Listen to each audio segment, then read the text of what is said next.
اعوذ باللہ من الشیطان الرجیم، بسم اللہ الرحمن الرحیم۔ قارئین، سامعین اور ناظرین، ماتم پر اعتراض کرنے والے، ہم عزاداری حسین علیہ الصلوۃ والسلام بپا کرنے والے، ہم ماتم حسین علیہ الصلوۃ والسلام کرنے والوں پر، ہم زنجیر زنی کرنے والوں پر اکثر یہ اعتراض کیا جاتا ہے کہ آپ کیوں پیٹتے ہیں؟ کیا امام زین العابدین علیہ الصلوۃ والسلام نے کبھی ماتم کا حکم دیا ہے؟ کیا امام زین العابدین علیہ الصلوۃ والسلام نے کبھی ماتم کیا ہے؟ کیا کسی بی بی نے ماتم کیا ہے؟ کیا کسی امام نے زنجیر مارنے کا حکم دیا ہے؟ تو ان کو غیر شیعہ اور شیعہ کتب سے حوالہ جات دینے لگا ہوں۔ تاریخ طبری میں باب امیر معاویہ سے شہادت حسین تک سانحہ کربلا جلد 4 صفحہ 241 میں لکھا ہے کہ عبد الملک کہتا ہے کہ میں نے قتل حسین کی ندا کر دی۔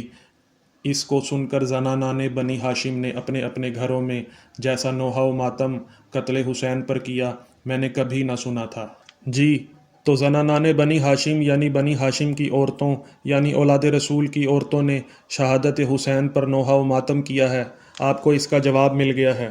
اور اسی تاریخ طبری باب امیر معاویہ سے شہادت حسین تک سانحہ کربلا جلد 4 صفحہ 241 میں لکھا ہے کہ عبداللہ بن جعفر نے اپنے ہم نشینوں کی طرف متوجہ ہوتے ہوئے کہا، شکر ہے خداوند عالم کا جس نے قتل حسین علیہ الصلوۃ والسلام کے غم و ماتم میں ہم کو مبتلا کیا کہ حسین علیہ الصلوۃ والسلام کی نصرت میرے ہاتھ سے نہ ہوئی تو میرے فرزندوں سے تو ہوئی۔ تو سامعین و ناظرین، عبداللہ بن جعفر قتل حسین کے غم و ماتم میں مبتلا ہونے پر شکر ادا کر رہے ہیں اور منکرین ماتم کفر کے فتوے لگا رہے ہیں۔ اور سامعین و ناظرین، تاریخ ابن کثیر البدایہ والنہایہ جلد 8 61 ہجری میں رونما ہونے والے حالات و واقعات کے بیان میں صفحہ 247 پہ لکھا ہے کہ حضرت زینب سلام اللہ علیہا نے اپنے بھائی حضرت حسین علیہ الصلوۃ والسلام کا ندبہ کیا اور اس نے روتے ہوئے کہا، اے محمد، اے محمد، اللہ تعالیٰ اور آسمان کے فرشتے آپ پر درود پڑھیں۔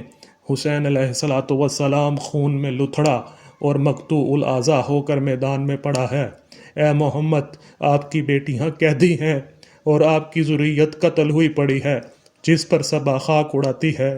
راوی بیان کرتا ہے کہ خدا کی قسم حضرت زینب علیہ الصلوۃ والسلام نے ہر دوست اور دشمن کو رلا دیا۔ اور قرۃ بن قیس نے بیان کیا ہے کہ جب عورتیں مقتولین کے پاس سے گزریں تو وہ چلائیں اور انہوں نے اپنے رخساروں پر تماچے مارے۔ جی سامعین، آپ نے ملاحظہ کیا کہ شہید کربلا کی شہادت پر ان کی بہن سیدہ زینب صلوات و سلام اللہ علیہا نے بیان کیا ہے، نوحہ پڑھا ہے، ندبہ پڑھا ہے، خوشی نہیں منائی۔ اور جو لوگ کہتے ہیں کہ شہید زندہ ہے، زندہ کو رونا نہیں چاہیے، کیا وہ سیدہ زینب صلوات و سلام اللہ علیہا سے زیادہ شریعت کے سمجھنے والے ہیں؟ کیا شہادت امام حسین علیہ الصلوۃ والسلام کی خبر پر نبی علیہ الصلوۃ والسلام کا رونا ثابت نہیں؟ کیا زمین کربلا میں قیام کے دوران امام علی علیہ الصلوۃ والسلام کا رونا غیر شیعہ کتب میں نہیں لکھا؟ کیا سید الشہداء حضرت حمزہ علیہ الصلوۃ والسلام کی شہادت پر مدینہ کی عورتوں کا ماتم کرنا اور رونا ثابت نہیں؟ کیا نبی کا ان کے لیے دعائے خیر کرنا ثابت نہیں؟ کیا عمل بد پر بھی دعائے خیر دی جاتی ہے؟ کیا شہادت عثمان پر 1 سال تک 70,000 شیوخ کا ماتم کرنا اور رونا ثابت نہیں؟ کیا شہادت عثمان پر ان کے چاہنے والوں کا ماتم پچھلی ویڈیو میں آپ ہی کی کتب سے نہیں دکھایا؟ کیا مذکورہ حوالے میں عورتوں کا مقتولین کے پاس سے گزرتے وقت رونے اور اپنے رخساروں کو تماچے مارنے کا ذکر نہیں ہوا؟ پھر آپ کیوں ماتم نہیں کرتے؟ پھر آپ کیوں ماتم کرنے والوں پر کفر اور بدعت کے فتوے لگاتے ہیں؟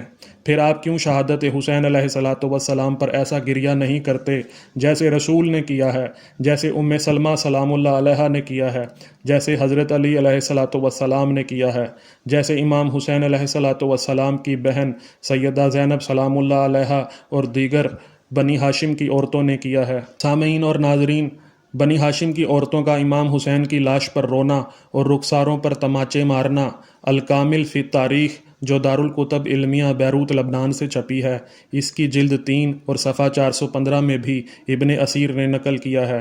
رہی یہ بات کہ ہمیں کس امام نے ماتم اور زنجیر زنی کا حکم دیا ہے تو وہ بھی ملاحظہ کر لیں۔ شیعہ کتاب سے حوالہ دینے لگا ہوں۔ معلی السبتین جلد 2 صفحہ 15 میں لکھا ہے کہ امام رضا علیہ الصلوۃ والسلام یعنی 8ویں امام نے یوم عاشور یعنی 10 محرم کے بارے میں فرمایا کہ اگر کوئی شخص رونا چاہتا ہے تو اسے حسین علیہ الصلوۃ والسلام جیسے شخص پر رونا چاہیے، اگر کوئی ماتم کرنا چاہتا ہے تو حسین علیہ الصلوۃ والسلام جیسے مظلوم پر ماتم کرنا چاہیے۔ اور اسی کتاب میں لکھا ہے کہ امام جعفر صادق علیہ الصلوۃ والسلام یعنی چھٹے امام نے فرمایا کہ شہادت حسین علیہ الصلوۃ والسلام پر آسمان و زمین اور جو کچھ آسمان و زمین میں ہے اور جنت کے باسی سب گریہ ہوتے ہیں۔ اس دن زنجیر زنی اور سینہ زنی کی جائے، گریبان چاک کیے جائیں اور واویلا کیا جائے۔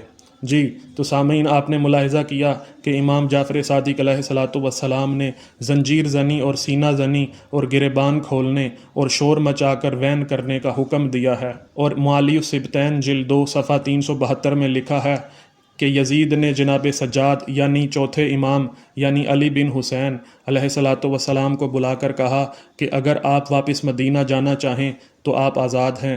آپ یعنی امام زین العابدین علیہ الصلوۃ والسلام نے فرمایا، مدینہ تو جائیں گے لیکن اس طویل عرصہ میں تو نے شامی عوام کو ہم سے دور رکھا ہے اور ہمیں اپنے شہداء پر رونے بھی نہیں دیا۔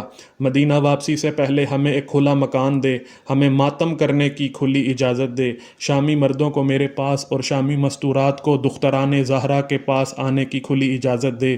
1 ہفتہ تک سیاہ لباس پہن کر ماتم کریں گے اور اس کے بعد شام سے جائیں گے۔ جب آل محمد علیہ الصلوۃ والسلام نے ماتم کیا اور لوگوں کے سامنے حقیقت حال واضح ہو گئی تو شام کی فضا یزید کے لیے تنگ ہو گئی۔ جی سامعین، آپ نے ملاحظہ کیا کہ امام زین العابدین علیہ الصلوۃ والسلام نے یزید کو عزاداری بپا کرنے کا کہا اور سیاہ لباس زیب تن کرنے کا کہا۔ تو یہ جو ہم سیاہ لباس پہن کر عزاداری کرتے ہیں اس پر ہمیں اعتراض نہیں کرنا چاہیے، یہ سنت امام ہے، اور انشاءاللہ اس کے اوپر ایک اور ویڈیو بناؤں گا کہ کس کس نے کالا لباس پہنا ہے۔